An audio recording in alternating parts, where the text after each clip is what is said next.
Welcome to the Northeast Kingdom Voice. I'm your host, Scott Wheeler. Today we have two prominent members of the Northeast Kingdom, the Reverend John Genco and his wife, Ruth Genco. Welcome to the show. Thank you. Good to be here. I have been wanting to get the two of you on for so long because I've had your daughter on and your son-in-law Mark and Lisa Genco, and I even told them on the air that your parents don't know it yet, Lisa, but they're coming on my show. So, because I think whether you go to church or not, most people know the name John and Ruth Genco. And so I thought it was time to put a little spotlight on the two of you. Thank you. I also find, being a history writer, I also find your names are kind of been emblazoned in the history of this area because you've done some pretty neat things in your years in the ministry up here, things that other people wouldn't have done. My favorite one, I don't know if you went along with them or not, but trouncing out to Earth People's Park and holding Bible studies with, I guess at the time they would have been called the hippies, who had settled there. Did you go with him? No, I never went. I had never set foot in the place. My children did. Some of them. Lori and Steve went a couple times. Yeah, it was an interesting place. Right. But it was a difficult place to be. Right. Yeah. You probably got really questioned though, didn't you? Your faith was probably put to the test, or wasn't it there?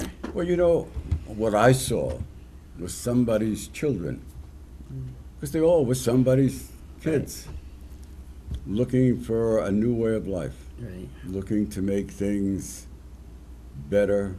They had dreams. They had, they were looking for Shangri-La, and thought they could find it in Norton, in the Northeast Kingdom. But they were all just kids looking. And so that's where I saw them, in need. And I thought, well, maybe I could help them find what they're looking for, even if they don't know what they're looking for. And so it was that which drew me to them.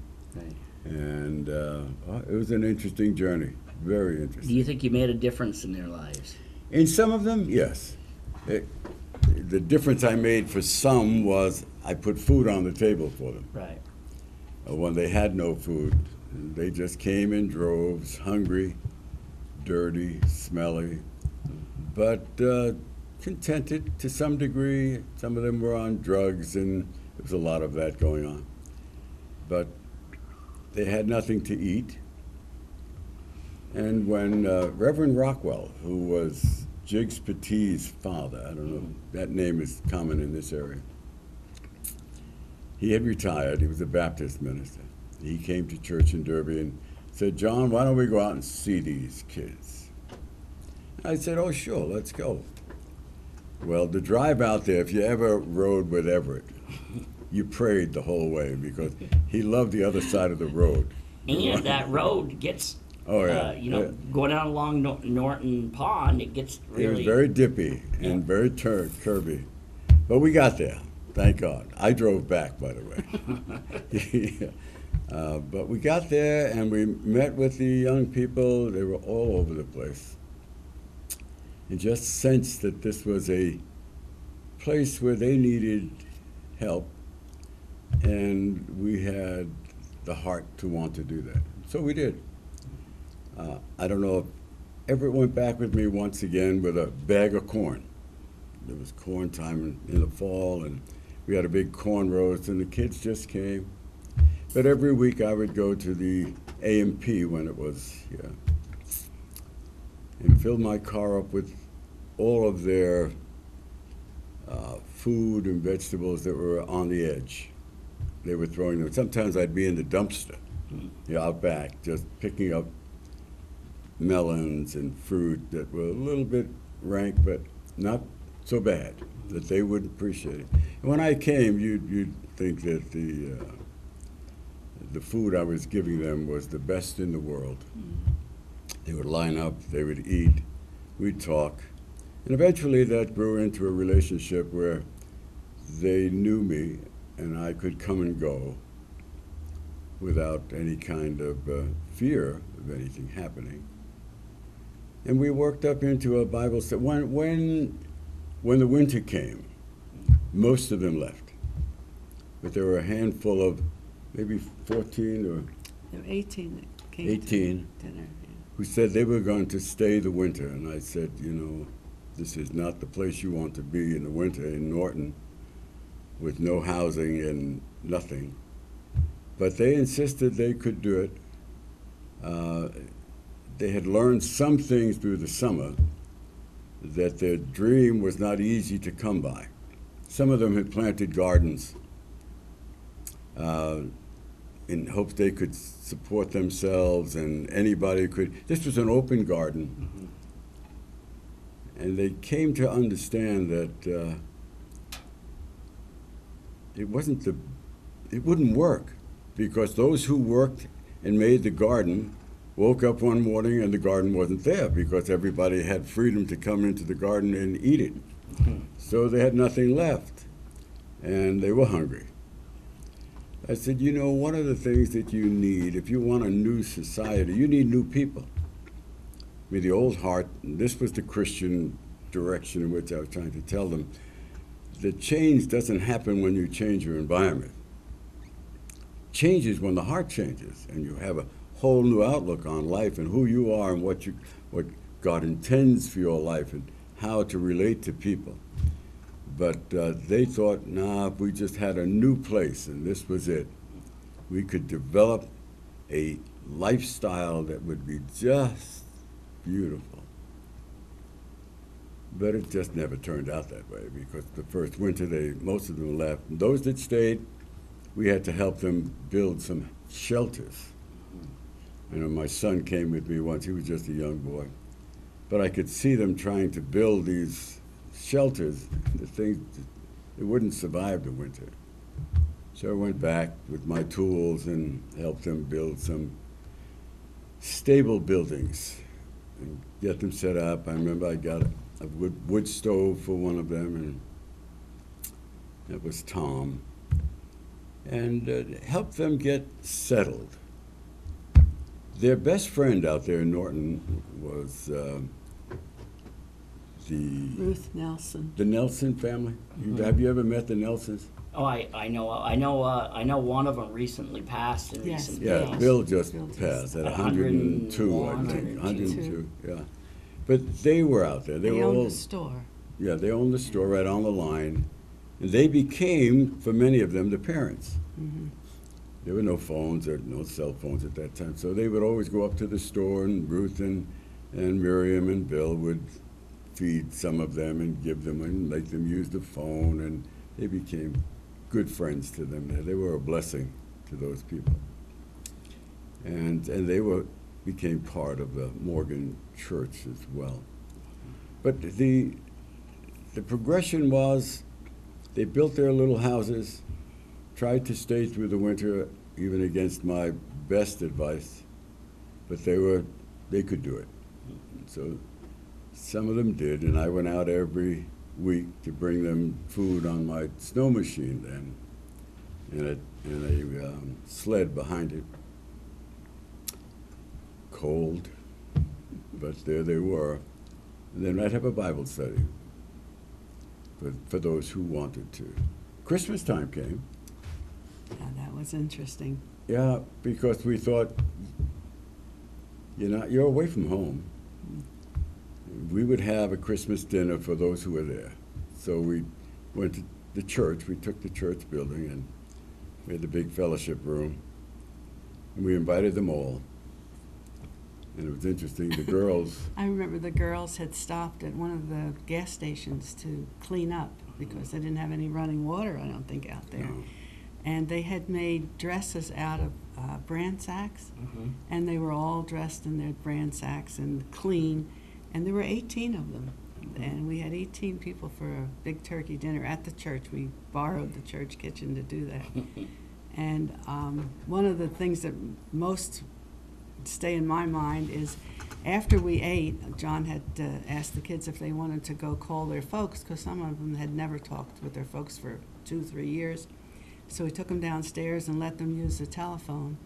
And with tears in their eyes, they talked to their folks for the first time in 3 years. And that was our gift to them so that they could connect again. And that was kind of interesting.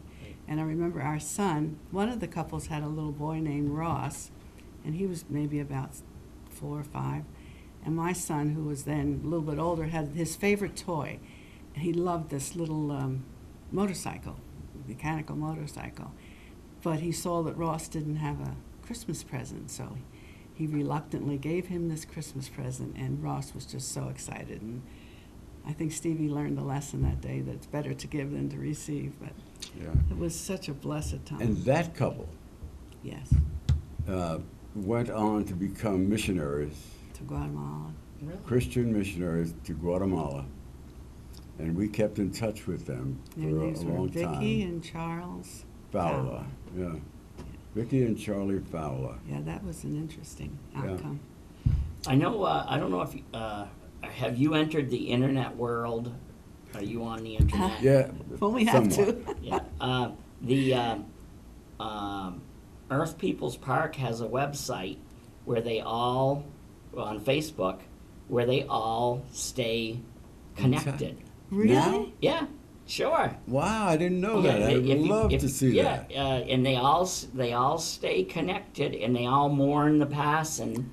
Oh, we should try to Yeah, connect with them. they and I've mentioned your name on it, and some of them remembered who you were, Mm-hmm. and yeah, they all stay connected. They welcomed me onto their Isn't that wonderful? their site. That's Yeah, great news. And from what I could understand with Earth People's Park is the first people to arrive were truly sincere Yes. in what they were doing, but Yes. like all good things, like many good things, Yes.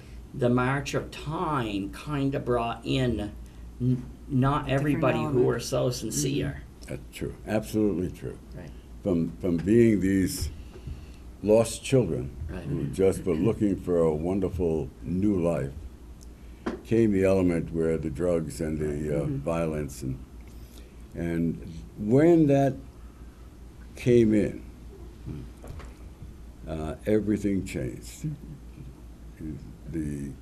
Some of the young people left the Shangri-La that they had hoped for, and there began to be a secrecy and an underworld type, a hiding place on the border is what it became.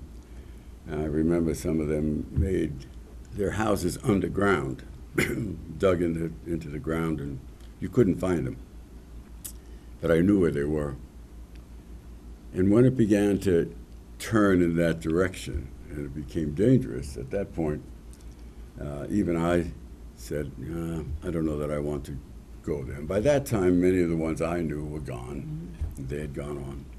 And the state police were interested in that park and what was going on there, and the Border Patrol. And in our congregation, we had Sergeant Yore, who was the state police sergeant, and Peter Eaton on Border Patrol, and several others.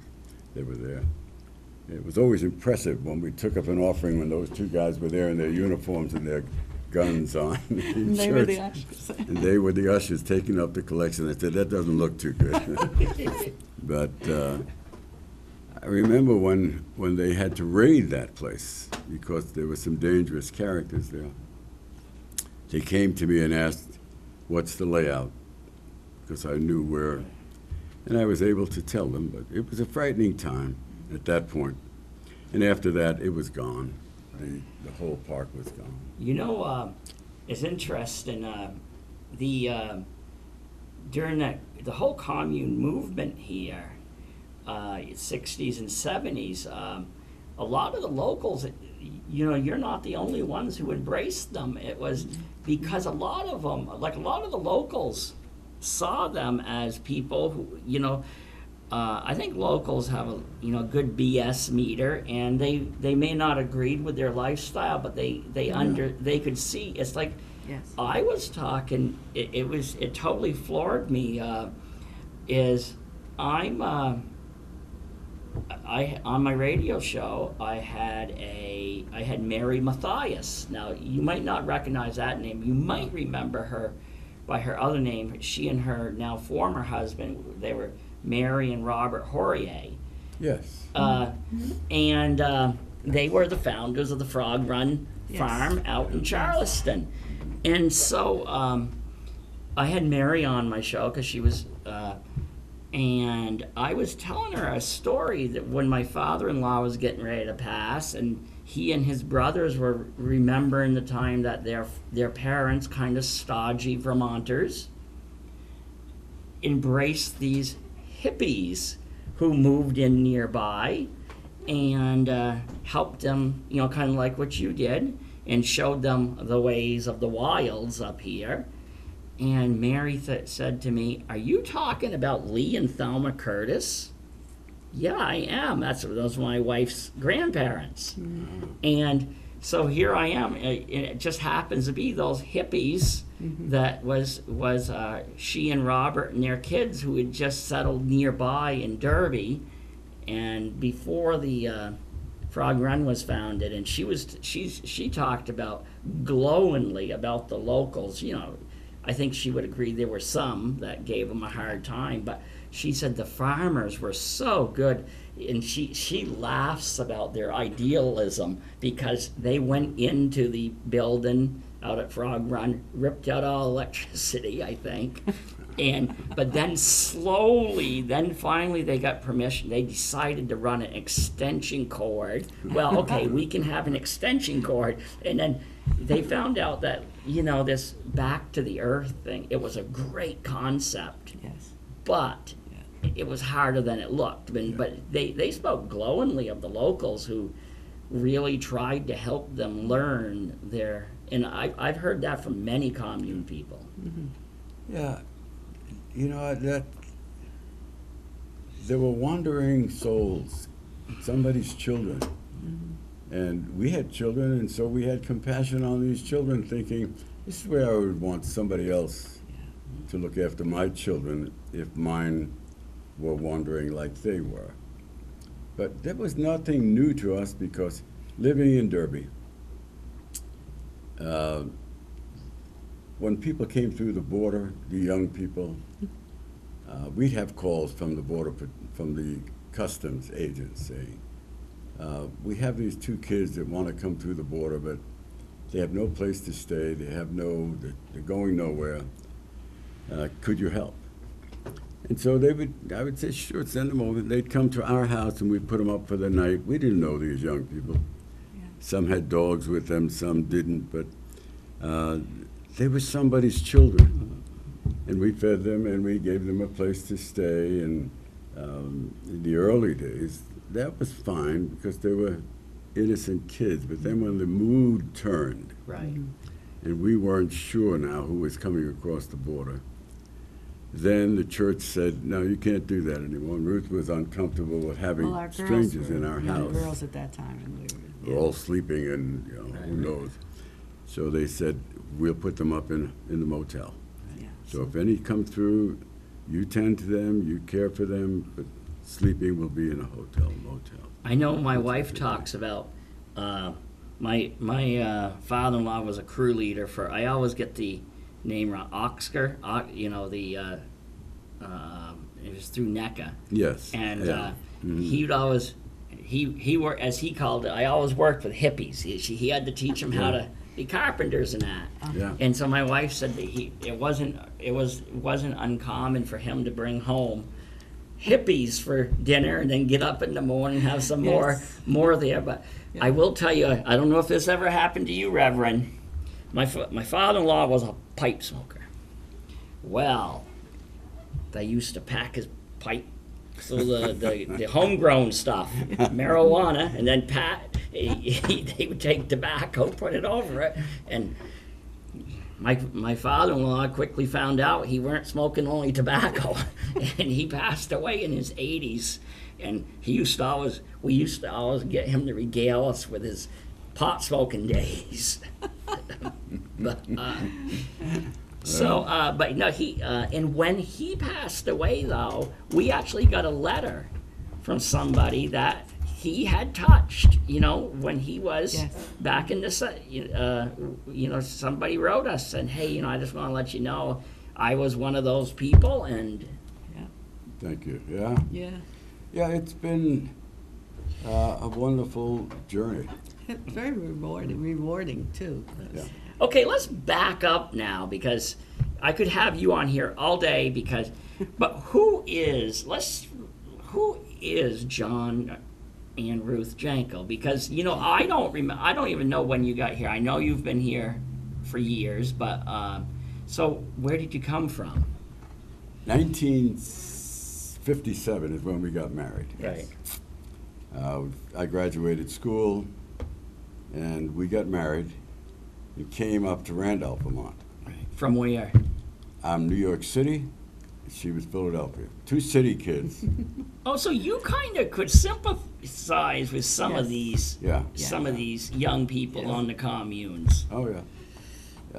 Coming up to Vermont was a beautiful place. It was different, Right. and we felt it was God's direction for the two of us. Her brother had preceded us to the town of Barnard, and we graduated, came up, nothing waiting for us except the opportunity to serve God. However, God directs you. So there was no church, and in Randolph, when we came with the intent of starting a work in this town. Right. And we did. I went to work in the furniture factory, Ethan Allen, for 9 years, foreman of the cabinet department. She worked at Stock Farm, and Rodco. both of us worked. We That was in supported Randolph. Just in Randolph. for 13 years. Our children were born there. It was a wonderful experience there. The church, we built a Green Mountain Gospel Chapel. The congregation was good. We started out with a story hour, and we had 2 children come the first time. The next week, they weren't allowed to come back because these new people in town, they thought we were everything but what we were. But they sent 2 of their friends, so there were 2 the next week. By the end of that year, that first year, we had 76 kids in our youth in our Story hour, just telling stories, singing in songs. my living A room, wonderful 3 time. deep on the sofa. Yeah. And from that, the church began. And working in the factory, I knew people, and she knew, and eventually Green Mountain Chapel was dedicated, and we were there 13 years, and I had met Barney Kabingadal. Now that's a name that's attached to the Orleans manufacturing. He was there for years, and he was a member of the Derby Church. It's interesting how God arranges things. Ethan Allen bought our factory in Randolph, Right. Randolph Furniture. So he had to come, he met me, we talked, we became friends after 13 years, and I had said to God, I'm very contented here. If you want me to move, you'll have to send somebody looking for me because I'm not looking. This was a nice town. They had awarded me the Man of the Year from the Rotary Club, and it was just wonderful. Within a couple of weeks, Barney calls and said, we don't have a pastor up here in Derby and Morgan. Would you come up and just preach for us? We're tired of preaching to ourselves. And I said, sure, I'll come. So we came up to the wilderness. Thought it was We the didn't end think of we'd the ever world. And get what year was here. that? 1969. 69. I was 4 years We old. came- Yes, 70. 1969, right. Yeah. And we came up Route 14 through Yeah, the the wilderness. interstate There was- were houses were sparse, and I said, where are we going? And finally, it was like coming out into the light when we hit Newport. And there was the town, and there was Barney. And we had a wonderful day. We sang at church in the Derby and the Morgan church, because they were yoked together at that time. And it was our first, not thinking we were coming here, just to preach. But from that came the call that said, would you consider coming and being our pastor? And I said, well, because I was neither Methodist nor UCC. I was independent, Pentecostal, gospel preaching. And I said, if you'll have me, I'll be glad to come. If this is where God wants me, I'll come. And we had to get through a little bit of a maze of the bishops who did not at that time think I could fit into these denominational boundaries that I knew very little of. But God had other plans, and the church had their desire, and in the providence of God, we came in 1970. And that was where it started. Until I had friends who were ministers, you were talking about you had to jump through the hoops of the bishops. Yeah. I was really surprised. I didn't realize there's actually politics within the church hierarchy. I had no idea. I thought when a minister walked into the room, the deacons and the bishops fell to their knees and worshipped you. And I have been utterly, because I've been utterly surprised. I thought that's the way it worked because, it's finally core. When you walk into church, you don't see that. But once you're involved in the hierarchy, no, I didn't realize that. And so you guys were relatively young when you moved up here then. Yes. I was, we'd just been married, so I was 21, you were 22 When we went and a to half. Randolph, yeah. But in when Randolph. we came up here, When we came up here, it was 13 years later. yeah. So I was in my 30s, but when we came. But that's young. Yeah, it is. It's getting younger all the time. Yeah, it is now. But isn't it funny how things, when you get older though, like when you were 20, you thought 50, I might have a couple more years of life after 50. But then when you get to be 50, you're looking at these poor people who die when they're so young at 70. And it's like, so you must really, I know you were saying Pastor Mike Haddad and his wife Norma, who now are the minister and his wife at your church. So, and he's, I think, he's either 25. Yes. Yeah, he's 25. I think he was 24, turned 25. Yeah. And he's, he was about your age then, right around there. Yeah. Mm-hmm. So, have you connected with him? Yes. Yeah, I've had a little, we need to talk more. Right. But one of the things I did several years ago, when I was leaving the Lowell Church, Right. because I had retired several times. Right.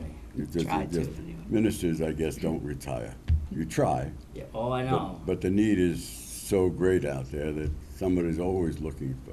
Yeah, I know Fred and Carol Ann retired, Yeah. and they keep on.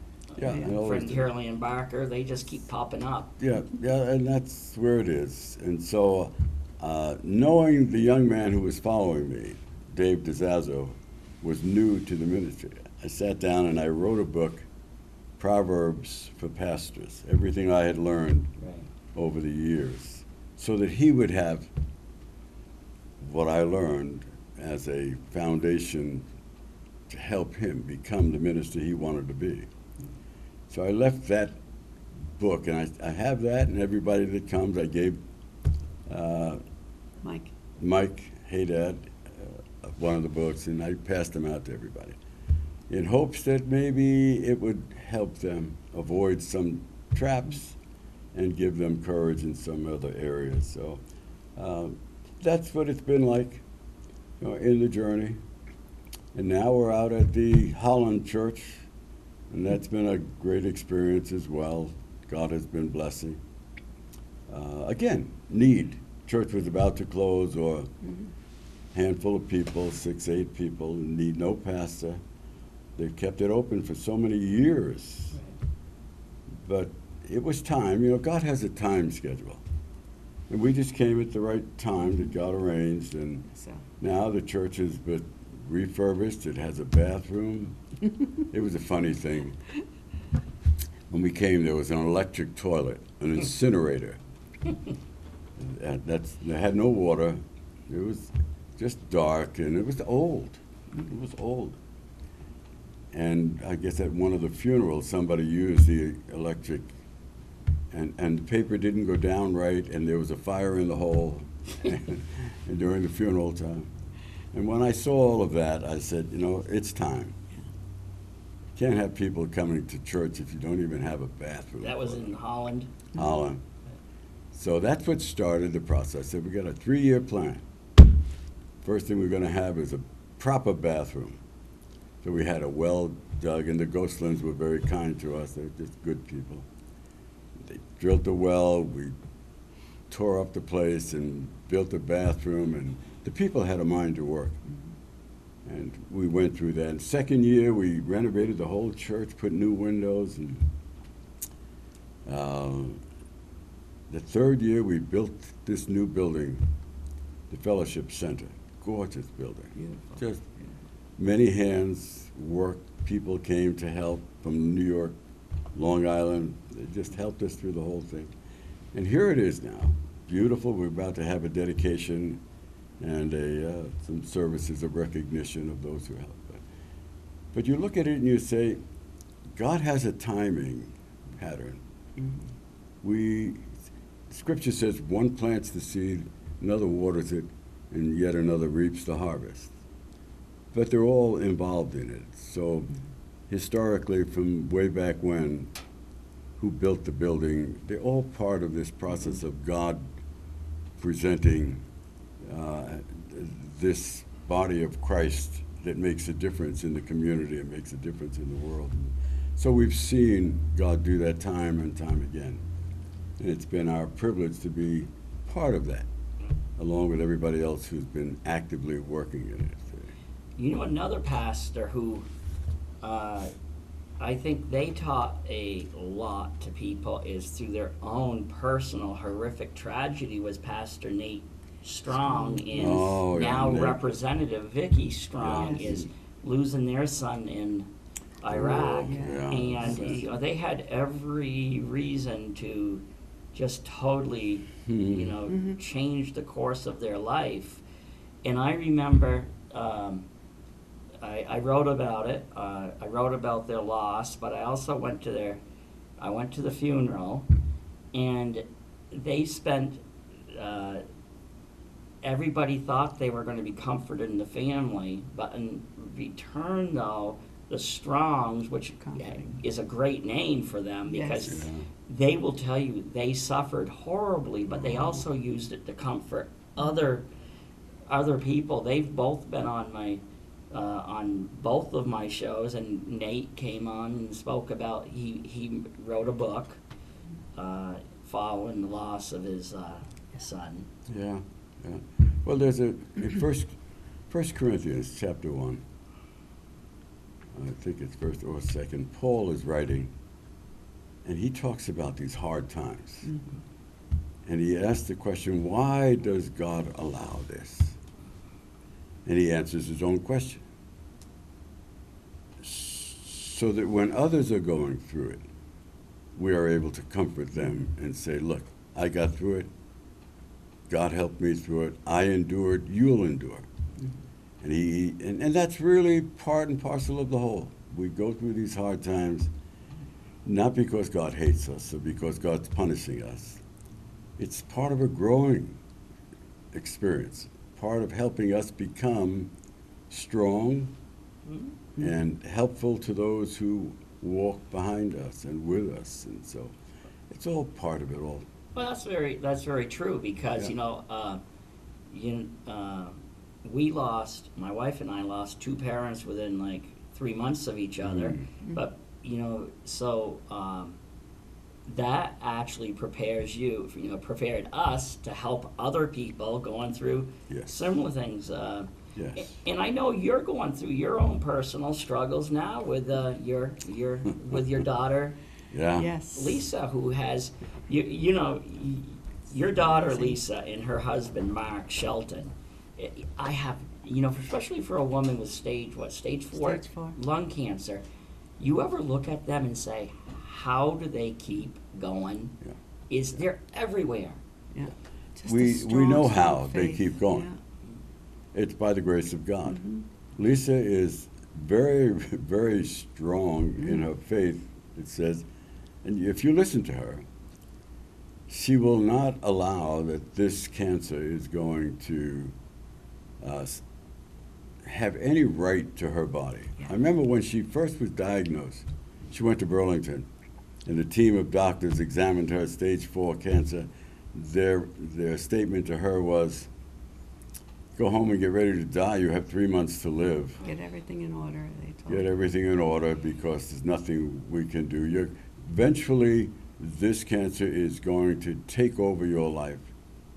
And she stood up, looked this board of doctors in the face and said, this cancer does not take control of my life.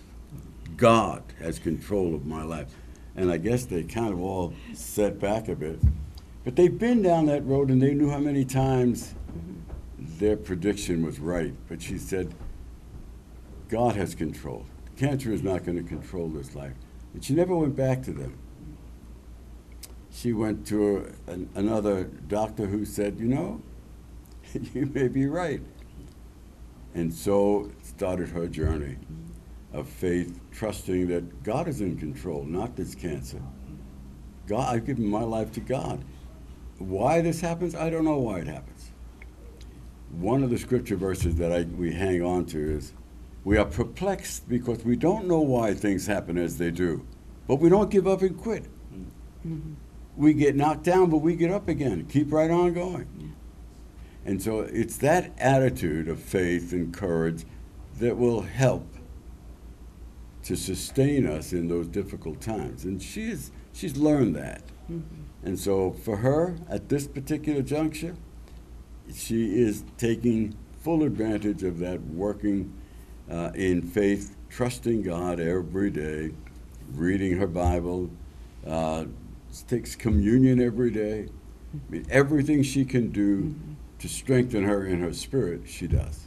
And it shows. And I think the other thing is, I used to joke to a World War II buddy of mine, John Cadju. Yes. John outlived any predictions with his cancer. He went forever. And I used to tell him, I said, you know, John, I said, I think the only reason you're alive is because Ida won't let you sit down. And I mean that very nicely. Yeah. Ida had him on the run. And I said, that cancer just isn't able to settle anywhere because she has you go. And I kind of think there's some That could truth very to well that. be. Oh, Yes, I'm sure. Maybe not the settling thing, but I think, there is, you can't, you just have to keep on Attitude, yeah. keep on going. But even a healthy guy like me, I look at, the two of them, and I think I could not follow their footsteps. Running. tough schedule, yeah. They're very big, very, very busy. Yeah. But God takes us all through different stages in different places. I mean, I had a heart attack last year in October. Never thought that would ever happen, but did. And it was an experience for me. Slowed me down, but I'm back at it again. I mean, Yeah, I know. I was telling you, I said, when you did my aunt's funeral, my beloved aunt, I remember looking at you and thinking, boy, you're starting to show your age there. So when I ran into you a few days ago, I was surprised that all of a sudden there was life. Yeah, and I had a herniated disc in my back. Yeah. I had picked something up, and that crippled me, and I was in great pain, and doctors were looking at it, the MRIs and all the rest, that they were going to do the operation until I had the heart attack, and then they thinned my blood, and that was the end of any operation. Right. Couldn't do it. But I went to Florida in a wheelchair, and I thought I could walk out of it, swim out of it, exercise out of it, but that just irritated me. What I had learned was, sit down, John. Just sit down. And I sat and I read and I prayed and I meditated for 3 months until I could walk again. And, it was like somebody said, okay, it's time. I have no pain. The sciatic nerve that crippled me is not touched. I'm back to lifting, walking, no standing up straight. It was just the miracle of time that God gave me, plus faith and courage and all of that. And so I'm gratefully blessed of God. He's taken good care of us over the years. Yes. I look back and I say, you know, last week I preached about heaven and angels. The Bible says we all have angels to watch over us. And I'm remembering several years ago, I fell off the roof. I was working at Lisa's house, Right. metal roof, you couldn't stand on it. I made some poor choices, but I was up there and I slid off the roof backwards with a 9-foot fall, not knowing where I was landing. Cement floor outside. Could have been killed. But it was interesting that the table and the chairs that sat out on that patio were usually in one direction, but one of those chairs was turned out in the direction of my fall. I moved over in my slide down the building. I went to my right just trying to hang on, nothing to hold on to. And I fell off that building and landed precisely in this chair. Precisely. Had I been 2 inches to the right, I'd have split my crotch on the metal arms of it. It was one of those steel chairs, webbed steel chairs. But I landed exactly in the middle, like a cushion. Didn't have a bump or a bruise. The ladder was on top of me. The table next to me shattered into a million pieces, but I was not hurt. I got up, cleaned up the mess, and went out to see I was Ruth. sitting out in the truck and I said, "What took you so long?" And he said, "I fell off the roof, you know, like you do that every day. I fell off the roof." Yeah, but I look at that and I say, God takes care. Now, does he? Why does it happen to others that they are crippled, and I know they do? So I can't tell you that. But what I do know is what happened to me. And what happened to me was, by the grace of God, I'm still on my feet. That this was not what I was meant to suffer with. Others fall off the roof and they're quadriplegics. And I'm saying, okay, God has a plan for that person as well to get him through that. But so it doesn't always work the same, but I'm very much aware in my journey that there were times that God stepped in and saved me. When I almost drowned, God saved me. When I fell down an elevator shaft, God saved me. No adverse effects of any of that. And so I've been blessed in the journey. And I think, you know, the end result of that is go bless others. Make a difference in someone's life. You know. Now, Ruth, he's always been, John is, you know, the minister, and a lot of times ministers' wives don't always get they don't get the notoriety, but I happen to know how much ministers' wives do. They do a lot of heavy lifting in their own right. Like a lot of times, they're the first ones somebody talks to when they call. And even now, are you a minister, or do you have? It's She is. very interesting. When I went to Bible college, I went with the desire to be a minister's wife. Ever since I was a little child, I always wanted to be a minister's wife. So I prepared myself that way, and I took the same courses that a minister would take, because I figured, well, I'll at least know what he's doing. But that's as far as I ever got in the ministry. So I'm not. I always say to him, I'll preach for you when you'll play the organ for me, because I know he can't play the organ. So I'm pretty safe that way. But did she do more than just answer the phone? Yeah, she handed it to me. Yeah, but you Actually, brought- listen, this, you know, I'm a if good Larry listener. Wall were here, he'd say, I wouldn't be worth half a hallelujah without Ruth. Right. That's what Larry Wall would say. And it's true. I mean, the two become one. She's the music major in our family. Right. What attracted me to her was her ability to play the organ. She won my heart with music, and music has always been her forte. She's the organist at church. She brings this wonderful spirit of worship in the music that she plays. One of the things I always expected of my wife, was, look, I'm going to go out there to that world. It's a hard place. I'll get beat up some days. It'll be difficult. I'll walk in dangerous places and hard places, sad places. But when I come home and walk through the door, what I need most is a loving atmosphere. I need a place to heal. I need a place where all is well. The meal is on the table and there's no stress at home. She's done that exceptionally well, so that I could go out, take the blows, come back, get revived, go out again for 60 years and keep doing it. But I would not have done that without her. Right. You know, and so And when I've you ask never- that question, it's a valid question. Yeah. And one of the answer is, she's as much a part of the ministry as I ever was. And I've never felt less than, and I've never felt like I was the under person. I have always been proud to be Mrs. John Genco. I don't need to be anything but Mrs. John Genco. That was very kind Yeah. of Oh, you. really? And you have a very musical family, am I Oh. correct? Yeah. Yeah. We cut 5 long-playing albums in our day when the children were young, and when discs were out there. We had a great time singing.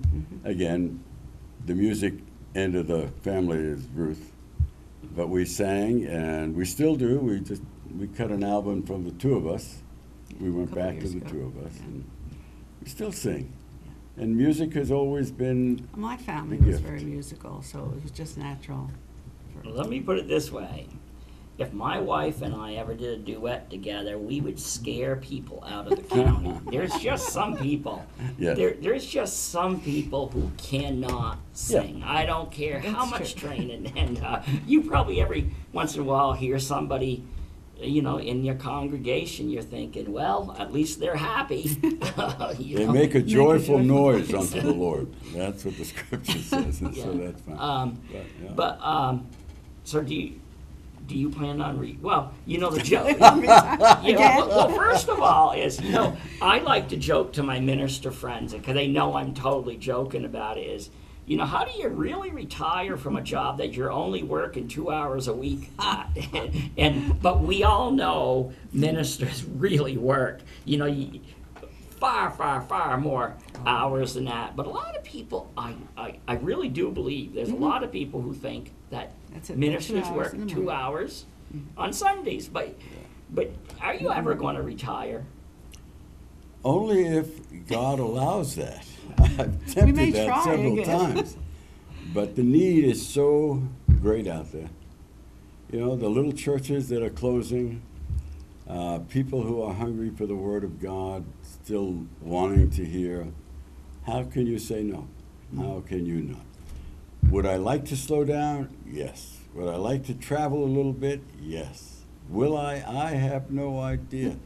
But I'm blessed. I'm blessed in that we are able to go to Florida in the wintertime. God has arranged that we can have someone take our place while I'm gone, and off to Florida we go. And while we're down there, what is she doing? She's playing the organ at a church down there, and I'm helping out with the service. Yeah. Well, So, I mean, it's pretty much the same, but Well, the that's- load is a that's little our lighter. life. Yeah. That's Right. what we do. right. And you're also an artist. Oh, am. yes. So do you still do that as well? Yes, I do quite a bit of that, especially in Florida, because I don't have so much to do down there, so I paint a lot down there. And where do you go in Florida? West Palm Beach. Okay. Yeah. In fact, a lot of her artwork has been put up in the new building, the Fellowship Center we Yeah. built in Holland. They just decided they wanted her art on the walls. Looks beautiful. I'm I know- still painting too. My aunt, who you did a funeral for last year, she lived in West Palm for a few years, so you had a little connection there too. Yeah, yeah. Then they ended up back up in Inverness. Yeah. So now there's another thing. Ron Stevens, I told him I wanted to get you on. He says, ask the Reverend to talk about the Rootin' Tootin' Shoot Up. Now that's coming right up. Yes, it is. September 23rd, Right. I think, will be the shootout time. That was an idea that came, United Christian Academy is, well, we used to call it the best kept secret in the Northeast Kingdom. Right. Great school. You know the history of how it started with, it's been going now for 21 years. But we've always had a need to help finance. Because, you know the economy in this area. We just don't have enough money to be able to pay for schooling and pay our taxes as well and all the rest. So a private school is tough. Sacred Heart found that to be the case. I mean, they survived a good many years, and that was wonderful, but that came to a close. But UCA was born, and it was born with the help of Father Ruel, and the relationship between the Catholic and the Protestant contingency is wonderful at UCA. We have a great relationship to keep the school going and keep it open. One of the things we needed, because we can't charge the kind of tuition we need to, so we had to raise money, always raising money. It seems like a never-ending job, raising money. We came up with this idea of rootin' tootin' shootin', clay pigeons shoot. Yeah. Some of us love to shoot, and so that was right down our alley, and we started that. The biggest issue there is finding sponsors. See, if I could come to you and say, look, I shoot 25 clay pigeons. I shoot at. If I hit all 25, and you agree to pay me $1 a pigeon, then you gift the school $25. If you agree $10 a hit, then you're going to pay $250 to the school as a gift. So it was a matter of finding sponsors to help us along the way, but to have the shoot, we developed it. It's a wonderful occasion. We give away usually 3 guns to winners, but the winners are not the best shooters. The winners come out of the hat. You got to hit so many to get your name in the hat, but then anybody can win, which is a good thing. We wanted it to be so that. This is held at Ron and Sheila Stevens' house on the Morgan Road. Right. He's the one who was really hot on the trail of doing this. He offered his field. They're very kind. We have a great day, good participation. You have a and it's chili called contest, Rootin' Tootin' Shootin'. Yeah. Rootin' is the excitement of it. The tootin' is a chili cook-off. Oh, See, okay. that's where the tootin' comes in, see, in its own sort of way. People make chili. Everybody gets chili and a hot dog and a meal for the same price as getting into the shootout. So that's part of it. So rootin' tootin' shootin'. Ron has won. His chili has won from time to time, so he's pretty proud of that. But in the overall run of it, it's a good day, it's a fun day, it's a profitable day for the school. Sometimes, this last time, we brought over $10,000 to the school fund to help children get an education that they would not be able to afford. So who's the sharpshooter out of the crew? Well, Ron would think he is. And at times he is. And other times I am. Last year I hit 25 out of 25. But there are some others who can hit 25 out of 25, which is wonderful. Their name goes in the pot as well, and we all get in the pot, and sometimes we win, sometimes we don't. But it's just a wonderful occasion to support a wonderful school whose reputation is fantastic when it comes to scholastics. Right. Our kids score so high that, in fact, the six graduates that we had this year were offered in excess of $500,000. No, $1.3 million. $1.3 million. Yeah, in That's right. scholarships. They Could have cashed. So they score well. We teach well. Well, they and work again, hard. I think it's part of They it. work hard. We have small classes. Right. And we have great teachers. And we have great discipline. And it all seems to work together to bring out the best in the children. And so it's been a blessing to this community. We trust and That's why we want to keep the doors open, which means we got to keep raising money, and hopefully we have some people come alongside who can help. So the shootout is, again, when is that? 23rd And if- September, And if somebody wants to Saturday. be, if somebody wants to be involved in it, how do they They just have to come. just, and 10 so, o'clock. that's on the Morgan Road. You, actually, some people, I guess it's in Morgan. Some people might think it's in Derby just because of location, but it's About a- halfway. You're Yeah. right, and Yeah. and people just have to look for the sign K9 Bed and Boutique. Yes. Where I bring my golden retrievers. And that day, we'll have signs along the road saying, you're 1 mile from the site. What 2 time is miles. it? It starts at 10. 10 o'clock. You get there In the early morning. and register. Yeah, you register. It's $45, but that includes your dinner. 25 shells, your shooting, your opportunity to win one of 3 guns. This year, it's going to be 2 guns and a kayak that you can win, and a meal. All of that's involved in that. So come as you are. If you don't have a shotgun, come. You can use mine. Right. Now, do you shoot, Ruth? No. No. I used to, but I don't now. Right.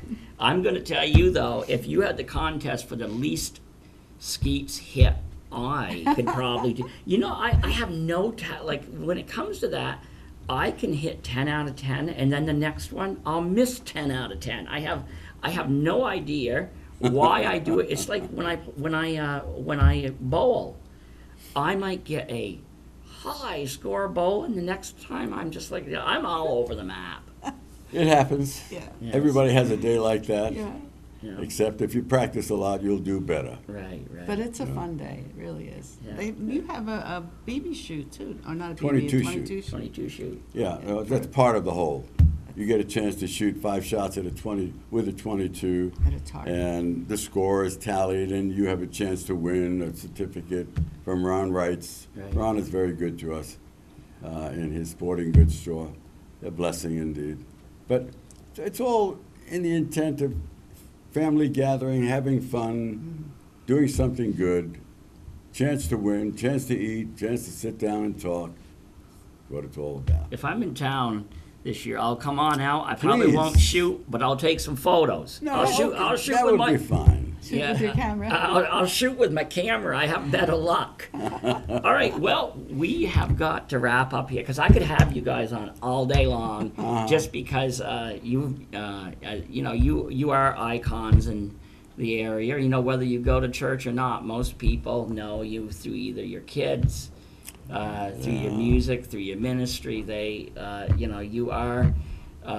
I commend you on your bravery for coming out of the city when you arrived here. This area, people don't realize. People complain about the Northeast Kingdom of today, but the Northeast Kingdom of your day and when I grew up, there was even far more poverty. Oh, yes. And Oh, yeah. that's a story for another day because I think people who don't have those memories don't realize how rich we are here today compared to back That's then. right, yeah. And what you had to do to survive. Yes, I mean, we did some things I look back and say, did we really do that? absolutely. Would I do that today? I wouldn't even think of doing it today. Ab- But I did do But it. that's for another day because I can tell you what I tell people is the good old days is what you make of it today. Is we can fawn for the days of old, and if you really look at those days, they were not as good as we like to pretend they were. I was going through newspaper clippings, 1949, the number of suicides, the number of farm accidents, hunting accidents. There were letters home from, they had a column, letters home from kids with polio. And yeah. and it was just like, we make, today we are creating the good old days, so make the best of it. Yes. Indeed, So- indeed. Yeah, I can remember when we first came up here. My working day, my working week would be 60 hours at the factory and another 60 hours in the ministry. Pastoring 2 churches always at the same time. Yeah. Working long hours now. Today, it's a little different story, but you did it then, and you did it because you needed to, because it was the only way you were going to survive. Well, that's it. Yeah, and you made it work. You know, I gotta get you on, get you back on again sometime. Maybe we'll have the young and the old. We'll have on you folks, and then we'll have on Mike and Norma. Oh, And that would be- because in the past I've had like World War II veterans like Lindy Palin, and then Vietnam I believe was John Wilson, and then Dana LaPlante was current veteran, and they had a ball comparing and contrasting what war was like for their different eras. And now you guys aren't at war. You might maybe a spiritual war, but hey, I want to thank you both for welcome. coming on. Glad to be here. Thank you for It's been inviting fun, us. Yeah. We'll be glad to come again. All right, thank you. Thank you. And thank you to the viewers for tuning in to another segment of the Northeast Kingdom Voice.